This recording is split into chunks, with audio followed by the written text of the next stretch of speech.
Peristiwa Isra' Mi'raj ni bila? Peristiwa Isra' Mi'raj ni lepas Allah Ta'ala uji satu Mekah boikot Nabi dengan umat Islam. Siapa pun jangan jual, jangan cakap, jangan menikah, jangan berurusan dengan Muhammad dan semua ahli keluarga dia dan orang Islam. Berapa lama? Bukan 6 hari tau tuan, bukan 2 bulan. Hak orang tak jual beli ni 3 tahun. Sehingga Nabi bawa semua ahli keluarga terdekat dia. Walaupun sebahagiannya tak Islam, tapi semua masih sokong Nabi. Hak tak Islam pun. Sebab waktu tu kan mereka asabiah. Mereka asabiah kekeluargaan.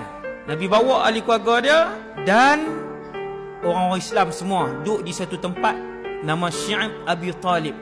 Habis 3 tahun, Nabi pun balik, apa semua duduk balik dalam kota Mekah semua ni. Terus Tuhan uji dengan satu ujian yang lagi berat, iaitu kematian sayap ataupun kaki kanan Nabi. Orang yang dianggap kaki kanan Nabi, Abu Talib pula meninggal. Selang beberapa bulan, sayap kiri Nabi ataupun kaki kiri Nabi, tuan tahu siapa? Sayyidatuna Khadijah. Tahun yang sama, tuan-tuan bayang tengok. Nabi tak habis lagi hak Abu Talib. Bukan kata tak habis lagi hak Abu Talib, hak boikot tak sah, baru habis saja. Kematian Abu Talib, kematian Khadijah. Sahabat boleh tengok kesedihan di muka Nabi sallallahu alaihi wasallam.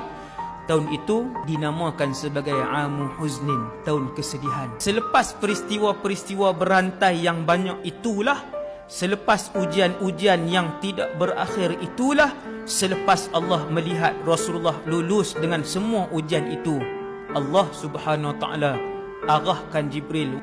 Wahai Jibril, turun, undang Muhammad dengan satu undangan khusus merentasi perjalanan langit. Perjalanan tu dinamakan Al-Isra wal Mi'raj.